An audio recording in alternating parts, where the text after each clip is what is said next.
Hey everyone, welcome to the Legendary Arcade Stick series. Today we are going to talk about the Agetec arcade stick for my favorite console, the Sega Dreamcast. Fight!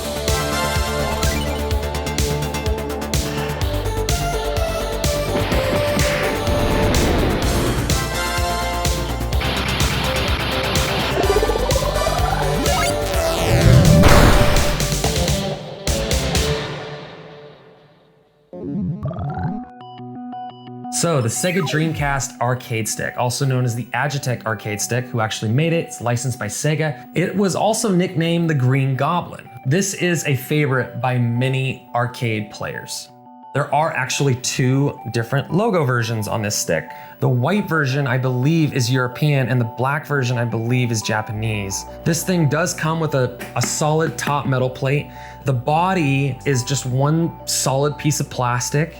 There's also a VMU slot, which is super cool. Pop your VMU there and it works like any other controller for the Sega Dreamcast. The layout on this thing is amazing. My favorite part about this layout is the spacing between the joystick and the buttons. It just feels really good.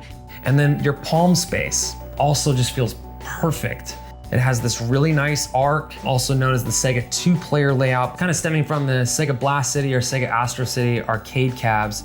One thing I do want to point out though, this stick, it has 6 buttons plus only a start button. So if you are going to modify this to something that needs like a select button or even a home button, you're gonna have to install some additional buttons.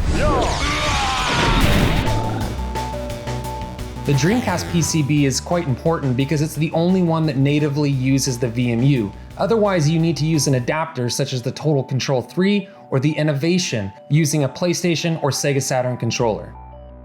Stock, it came with Sega buttons, which to me, I mean, they're pretty nice, like brand new if they're in great shape.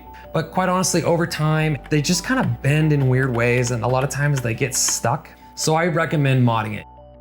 One thing that's very important to consider when it comes to this stick is to remember that you cannot just drop in buttons. Most buttons are 30mm. These buttons are about 28, maybe 29mm, so you're gonna need to use a Dremel and widen them out. But that's something we're gonna talk about and actually demonstrate in a later mod video. Now, as you can see, the inside of the case is actually pretty roomy, and you can actually cut some of these things out if you want with a Dremel. Now, this is the joystick, also known as the loose goose.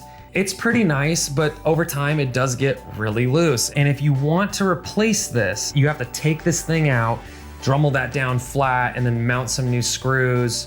It's a little difficult, but if done right, it's pretty stellar. Here I have an LS56 Seimitsu joystick and Seimitsu buttons installed. Now I have a stick that looks exactly like the original, yet the performance blows it out of the water. Now let's say you want to get real crazy. You're like, man, I love the Sega Dreamcast stick and I want to play all my modern games on it. Well, check this thing out.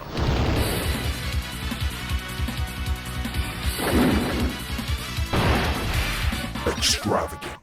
This is my Sega Dreamcast stick that I actually took off the top plate. I repainted it. I even put chrome screws in there. You can see here that I have a Dreamcast logo that's also in chrome. This is all Sanwa parts, Sanwa JLF that I mounted.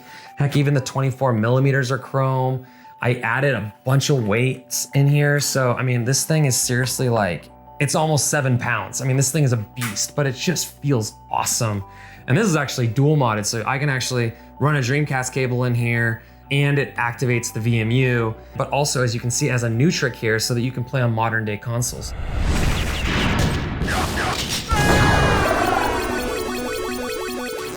All right, guys, that was the Sega Dreamcast Agetec arcade stick. It's my favorite console. It's one of my favorite arcade sticks. If you're willing to put some work into it and put some modern day parts into this guy, it's amazing. Highly recommend it. And you know what? Stay tuned because there's so many other legendary arcade sticks to talk about. So thanks for watching and I'll see you next time.